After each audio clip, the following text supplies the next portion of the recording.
So let's play Rule the Waves 3 as France, starting in 1920. This is episode 85, and we are stuck in the middle of a war with Japan that we've been trying to avoid for over a year and we don't really want. We've done distance wars before with the USA, and they are fantastically difficult.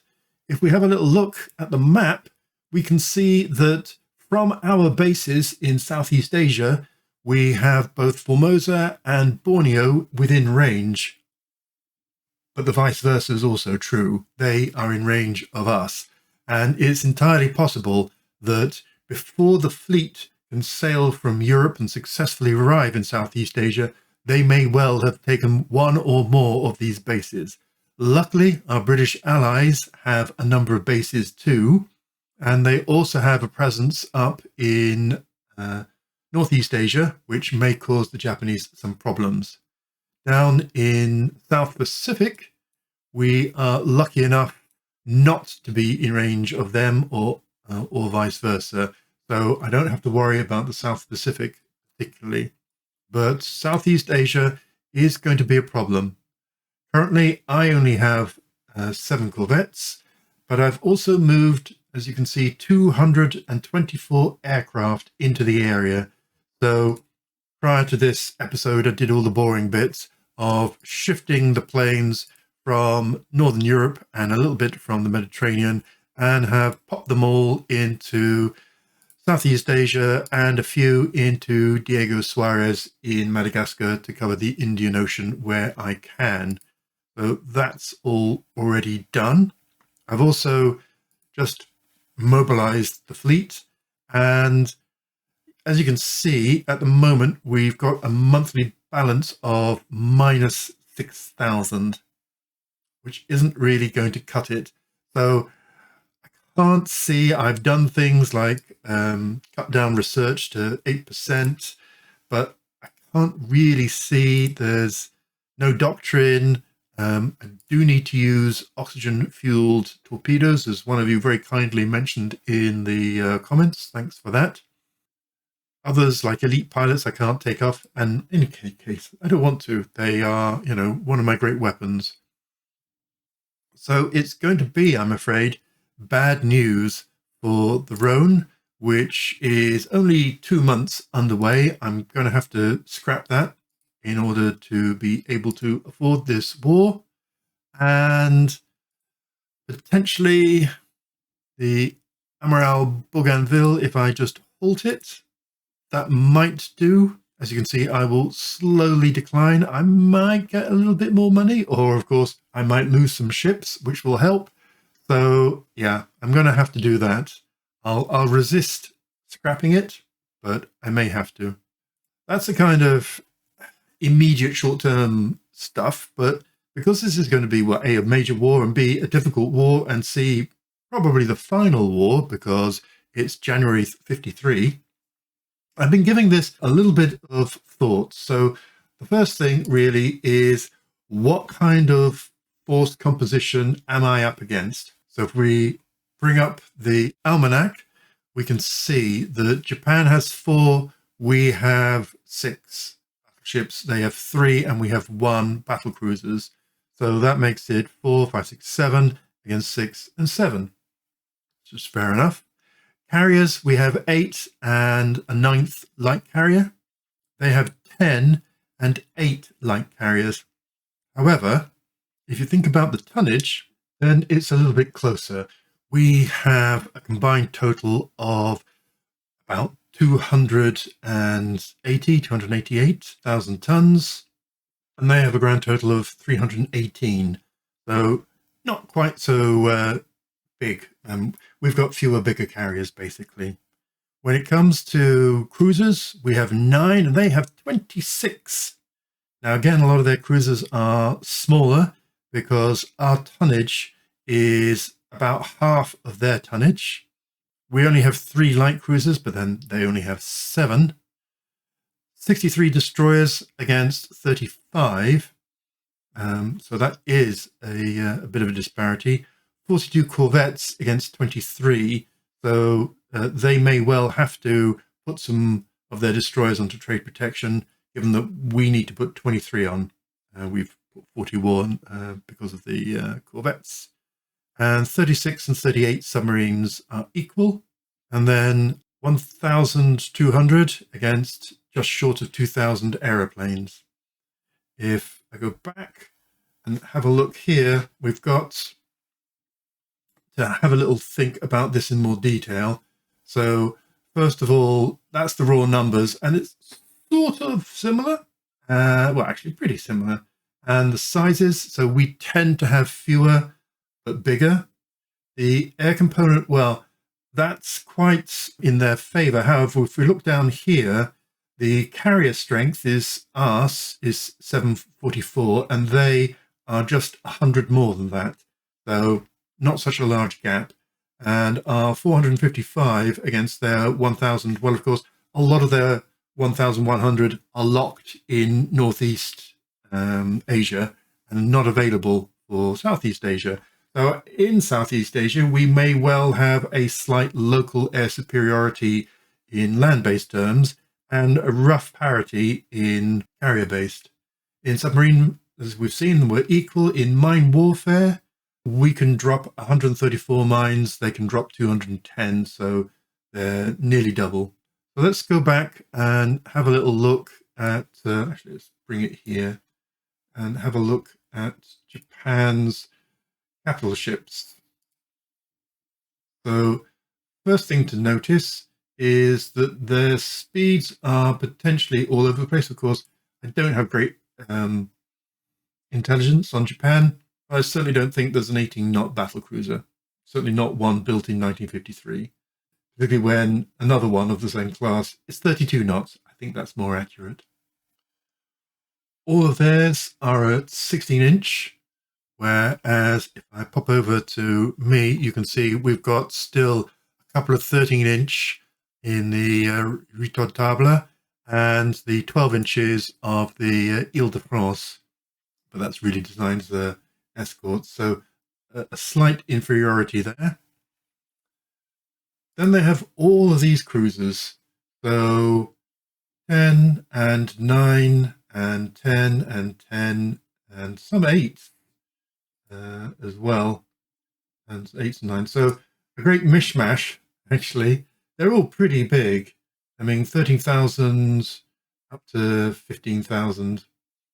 What they don't have, if I just bring this in a bit and extend that out, is there's not a SAM between them, which is really excellent news for me. So these all look a bit 1940s rather than 1950s.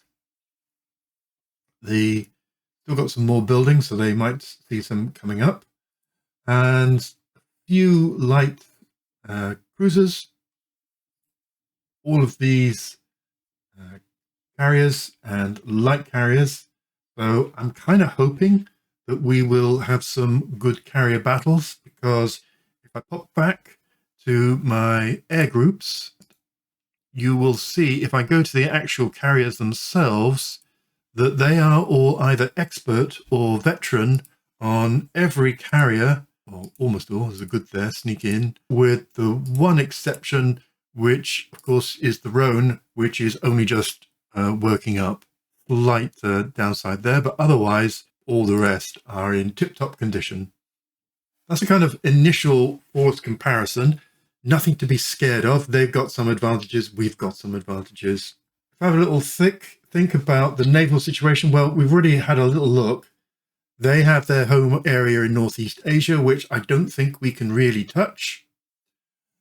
South Pacific is fine. There may be the odd battle there, but we're not going to lose anything and we're not going to gain anything.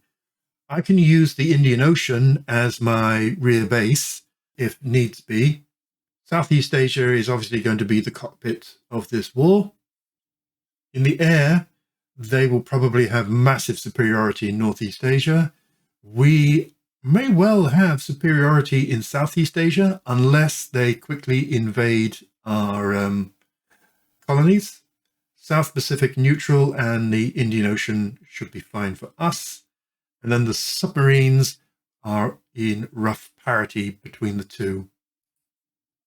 I've mobilized the Air Force. If we and repositioned it. Just going to check for obsolescence. If we pop back and have a little look at aircraft types, we have a new bomber in development and a new fighter in development. So that's very welcome, but obviously it's going to take a long while for them to come online. The Potez E is our main in-service fighter. And as you can see, we have quite a lot of them, around about 400.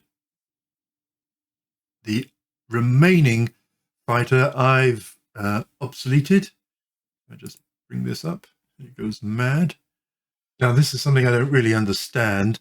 We still have some Marines Lunaire back from 1941. We have 45 of them still in service, when if we have a little look, all right, the Potez 137E is almost fully involved, but if we go to the D, well, they've got 81 in service, and the C has 100, and the B has 370. So I don't know why they are not taking the roles out of these, and I'm not sure I can tell the air groups to upgrade their fighter. So that's a bit concerning, really. Yeah, any ideas in the comments, because I'd much rather them go out with Potez 137, even if it's not the latest E variant, than a plane dating back to 1941. So yeah, odd. We have a look at the aircraft types and compare them internationally. Let's get rid of the obsolete ones. Thank you very much. So let's have a look at the fighters. Here we are with the 1950 plane. The Japanese are back here with the 1947 plane. So we are at 399, they're at 360. Our range is, well, doesn't matter because we don't know what their range is.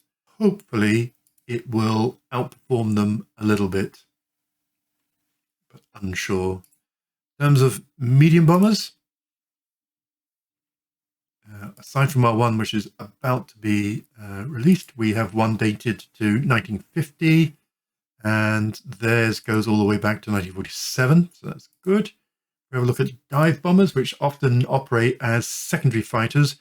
They've got a new one just developed, but hopefully they haven't got many in operation. Its speed is 320. Our speed is 330. So that's nice. They have more firepower. Can't really tell much else from that. But as I say, that is only just been released. So they should be converting across. Looks like the older one has been obsoleted. In the torpedo bombers, we are there. They are all the way back there. So actually we both have similar generation of torpedo bombers. It may not go well for the torpedo bombers. And for flying boats, well, it doesn't really matter very much. They have a relatively modern one, 200. If we have a look at ours, 180, a bit better, but not ridiculously slow. Nothing to be too concerning, I think, and particularly given the fact that our fighters are the most modern and our pilots are very good, and we've got SAMs, I'm hoping that if they attack us and we've got air cover, that we may well decimate them. Looked at the doctrine, fine, we have elite pilots, and we're using the long torpedoes, although that shouldn't matter for air. I've moved the air forces east. I did wonder if I would scrap any excess that I still had in Northern Europe, thinking they're never going to see action ever again. But actually, all of my air force in Northern Europe fitted so nicely into Southeast Asia and the Indian Ocean and a little bit into the South Pacific, so didn't have to do any of that. Yeah, review the amphibious invasions. We're at risk until we get our fleet there. Review the basing, kind of ditto, but we do have the extra support that comes from the British, God bless them. Preparing the fleets and deploying them. Fleets I've organized into a first fleet, which is everything that has a crew quality of fair or better. So that's the bulk of the fleet. Most of the heavy ships, most of the carriers, the light carrier, most of the heavy cruisers, etc. Then a second fleet. So these mainly have either just been built or have just come out from rebuilding. So their crew quality is poor, or indeed have come out from mothballs. So I'm going to send them as well, but I'm going to keep them in the Indian Ocean until their crew quality gets to an acceptable level. So they're kind of like my floating reserve. I've got 41 ships onto trade protection, so that should be fine. I've got no heavy ships, so I could take some of these and put them into trade protection if the Japanese start using any of that large cruiser force for raiding. I'm not raiding myself because I haven't really got the cruisers to waste on raiding. I'm certainly not going to build armed merchant cruisers either. I've always found that if it's a short war, by the time you've built them and they've worked up, the war's over. And if it's a long war, their losses tend to be huge. You really have to commit like a ridiculous sum of money to their building and then their continued building to create any kind of effective force. And as we've noticed, we haven't got that money. That's my review of the situation for the war I didn't want to have. I think also, whilst I'm at it, and before I forget, we should probably just have a little look at what happened last year as well. So here's 52, a perfectly pleasant year, in which I thought we'd got away with having tensions with Japan so high, placating them as far as I could, but oh no. So oddly enough, not much tensions despite war coming along, and the budget did increase nicely so that my savings took a little bit of an uptick. So that was good, and I could use that for a bit more building. Farewell to the Rhone.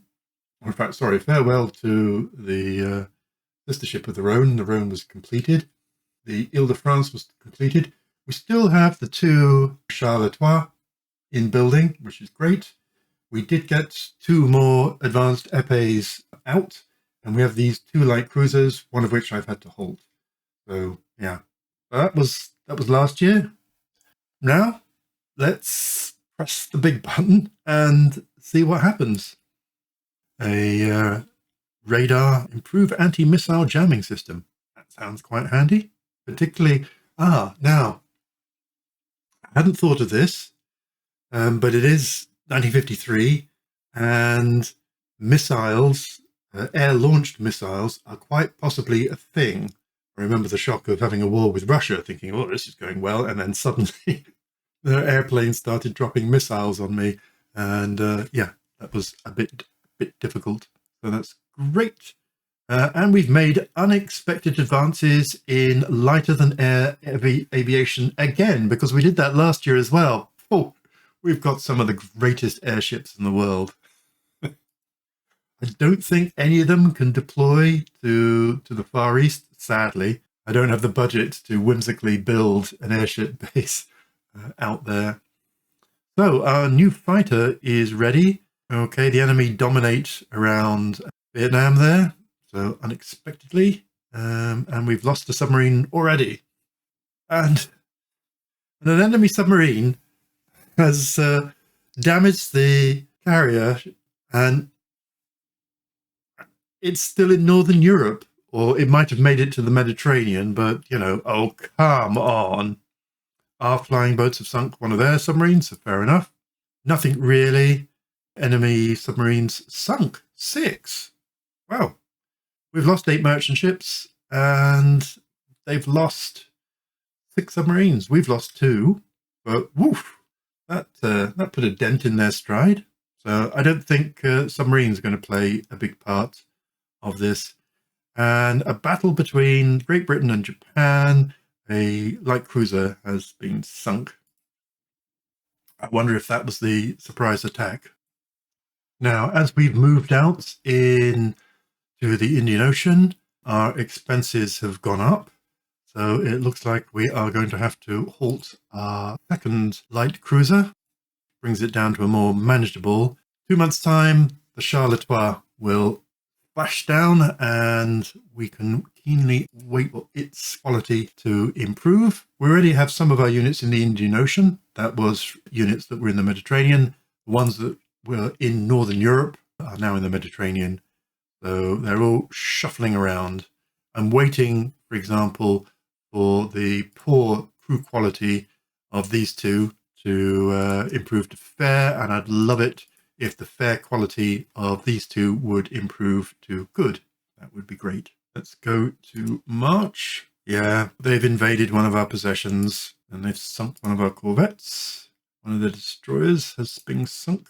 Again, they've lost 2 submarines. We've lost 2 submarines. They have a ship on raiding, but it only got 1 merchant ship, so I'm really not going to worry about that. No particular news there.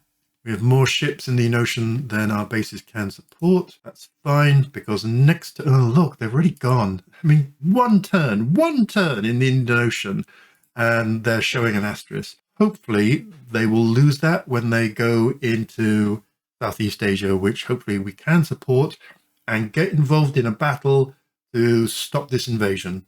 Cross fingers that the colony can hold out till next month. So I'm just going to end it there. We've already got enough to digest with all of this thinking before we immerse ourselves into a complicated battle. A battle that ideally I really need to win. So thanks very much for watching as ever. See you next time. Stay safe.